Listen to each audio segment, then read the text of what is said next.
Alright, let's take a look at the definition of a limit, a finite limit in this case. We won't look at infinite limits in this particular video. So the way we write a finite limit is something like the limit as x approaches some number a of the function f of x equals maybe the limit capital L. Alright, one thing really quickly, f of x has a very special relationship with x, right? F of x is the y value for the given x value. So those two things are definitely associated, and the relationship here is f of x is the image of x. Okay? So as x approaches a, the image of x approaches L. That's what this is saying.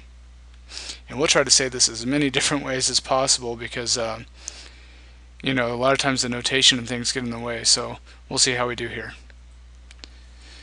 We could also write this as the limit as x approaches a of y equals L. So x is approaching a, y is approaching L, and finally we could say it that way: as x approaches a, y approaches L. Okay, so what does this mean? It means that I can get y as close as desired to the limit L by choosing x values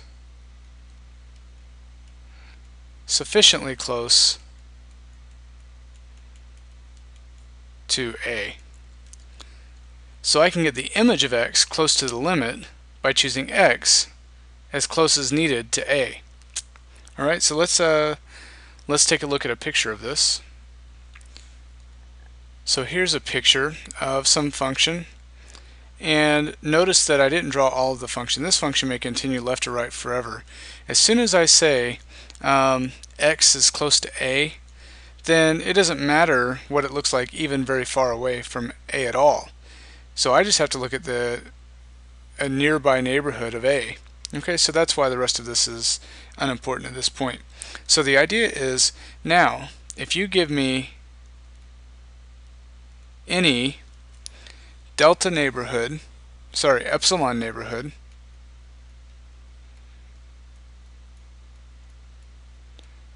of L, basically you're telling me how close you want me to get to L.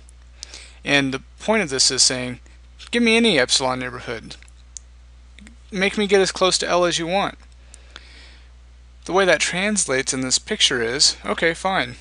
Let's choose epsilon to be about this big. Okay? And remember, you can make epsilon as small as you want. I'm making it big enough so that it's easy to draw. Then my epsilon neighborhood of L is right here, right? Every y value in this neighborhood of L. So you define that. You define how big that is around L, and then my task will be I can find a delta neighborhood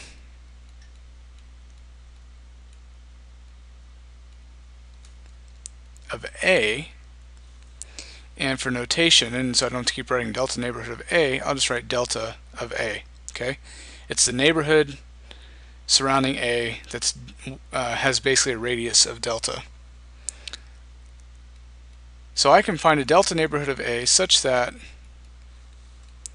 the image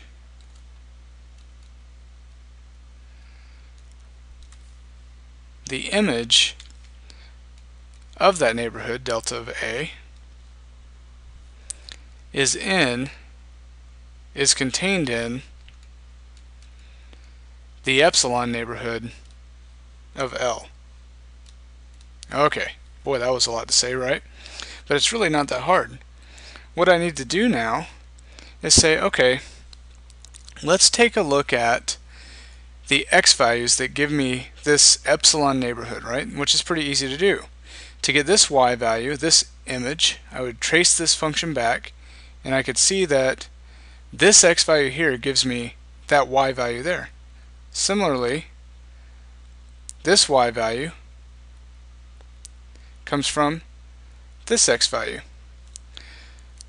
My job now is to find some neighborhood of A so that whenever I apply the function to it, I get the image values inside this epsilon neighborhood of L. So what I'm going to do is I'm going to choose the shortest of these two distances to be my delta. Alright? Because when I do that, by the way, it could be even smaller, that would be fine. But when I do that, what happens is, so let's say this is delta, then my delta neighborhood around A looks like this basically. And now, if I look at all of those x values, every single x value in this neighborhood, watch what happens. Let's start with the lowest value.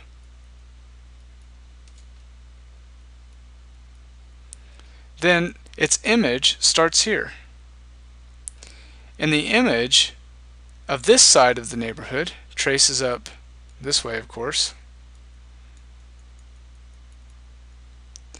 And still, every x value between these two results in a y value between those two, which is ultimately contained in this epsilon neighborhood.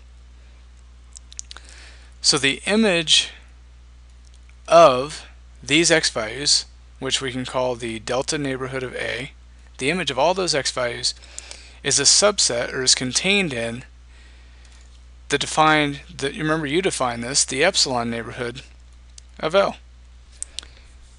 And that's how we define the limit. Very interesting. Rather, if you can draw a picture and really understand it, it's fairly intuitive. Notice that this function is increasing on this region, so that made it a bit easier to draw. But you might want to consider like a strange function that has waves in it and things, and see what you come up with. But this is the idea.